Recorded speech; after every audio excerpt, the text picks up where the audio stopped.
Cuci tangan dulu yuk. Yang nge-like 28 teman-teman. Jadi sengaja memang akun saya ini, akun Instagram saya sudah dikerumuni oleh buzzer-buzzer Habib. Jadi ketika saya posting, nggak nonton. Jadi nggak tahu isi video, komen. Jadi cuci tangan dulu. Padahal yang saya ungkapkan fakta. Bahwa Syekh Ahmednya dulu di masa-masa melakukan hal tersebut masih berhubungan dengan para habaib. Tidak kenal dengan Harry Pras. Kita klik akunnya, pasti Habib, penyinta Habib.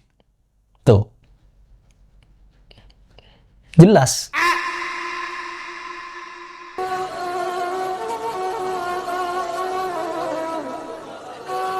Assalamualaikum ayyuhan nabiy wa rahmatullahi wa barakatuh.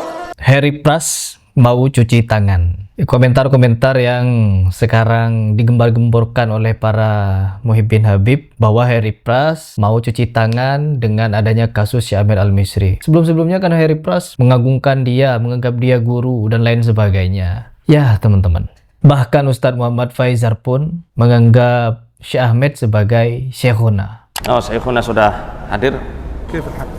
Jangan. Harus. Yang artinya seperti ini. Dan beliau juga cium tangan kepada Syekh Ahmed. Dan bukan cuma cium tangan. Banyak sekali acara-acara mereka berdua di stasiun televisi Trans 7. Banyak berepisode-episode. Dan itu pun mereka ya dekat. Jauh lebih dekat daripada Harry Pras yang baru kenal 2024. Sedangkan Ustadz Muhammad Faizar jauh lebih dulu kenal dengan beliau. Tapi karena beliau tidak menentang ajaran Habib, tidak mengkritik ajaran Habib, tidak membantah khurafat Habib, jadi beliau aman dari caci makian muhibbin Habib. Nah, di sini Harry Pras yang baru kenal langsung diserang buzzer Habib. Nah, apakah itu ngaruh? Gak ngaruh sebenarnya. Karena teriakan mereka kalau Harry Pras cuci tangan itu pun nihil. Karena kejadiannya itu di tahun 2017 sampai 2021. Peristiwa ini sebenarnya telah terjadi sejak beberapa tahun lalu, tepatnya mulai terendus pada 2021. Namun saat itu kasus sempat diselesaikan secara internal setelah terduga pelaku mengakui kesalahan dan berjanji tidak mengulanginya. Yang dimana tahun 2021 kabarnya Syekh Ahmed sudah disidang dan beliau mengakui salah lalu minta maaf. Pada masa itu Syekh Ahmed masih sangat dekat dengan habaib, sering bermajelis dengan habaib, sering diundang ke acara maulid habaib. Yang saya hormati dan saya muliakan guru kita yang baru memimpin pembacaan maulid baginda Rasulullah Muhammad SAW, guru kita Al-Habib Fahmi As-Sagaf, diundang ke acara-acara maulid dengan para habaib.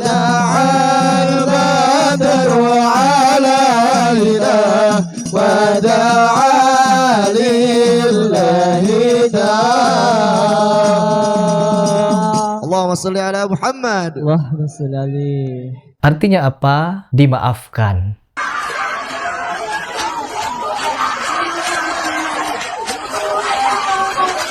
Meskipun perbuatannya bejat, membawa doktrin Nabi Muhammad dan Ali bin Abi Thalib begini-begini, kalau Imam Syafi'i masih hidup akan begini-begini. Karena dugaan saya waktu itu dekat dengan habaib dan masih ikut ajaran habaib mungkin, jadi dimaafkan, tidak dilaporkan ke polisi, tidak diviralkan. Jadi selesai begitu ya. Jadi sekarang yang dituduh cuci tangan tuh Harry Pras. Padahal kejadiannya di masa-masa mereka, di masa-masa dekat dengan Habib. Banyak video-video beliau, foto-fotonya dekat dengan para habaib, ngisi di majelis Habib. Tapi kan Harry Pras menyebut dia guru. Iya, karena beliau sendiri yang menyarankan ketika saya ingin mengajak Udin untuk dialog ilmiah, akan mengajak guru. Jadi Syekh Ahmed saya ajak. Saya sebut Syekh Ahmed guru. Dan saya berani menyebut nama Allah di sini untuk meyakinkan kalian. Saya Harry Pras, selama kenal dengan Syekh Ahmed Al-Misri. Beliau selalu menasihati hal baik kepada saya untuk membuat konten yang lebih baik lagi. Hindari kata-kata kasar, hindari kata-kata kotor. Itu yang beliau nasihatkan kepada saya. Saya nyatakan beliau adalah orang yang ramah, orang yang baik, orang yang memberikan nasihat baik kepada kita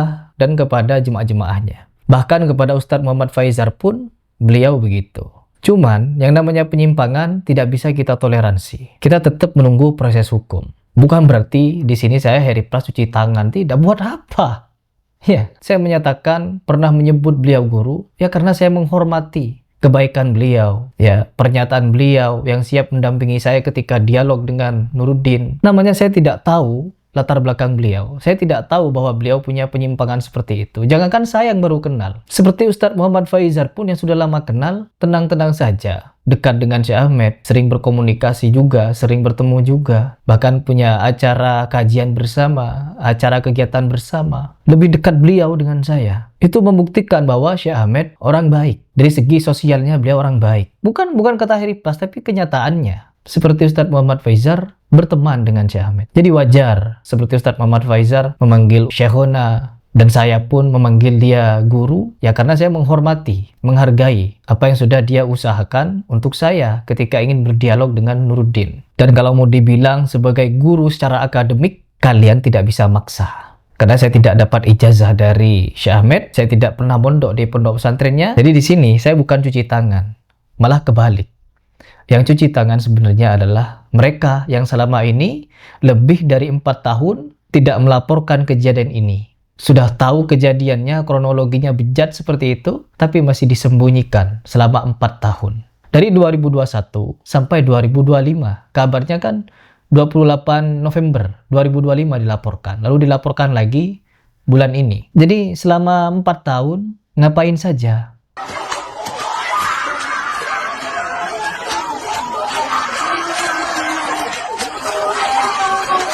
Nah, di sini kita harus objektif, teman-teman. Sekalipun beliau memang benar melakukan itu kelakuan yang tercela, terlaknat, dosa besar, wajib dijauhi, wajib disangsi, wajib direhabilitas, disembuhkan. Tapi beliau sebagai orang sosial juga pernah mengajarkan kebaikan. Majelis-majelis Habib yang diceramahi oleh beliau juga mengakui itu.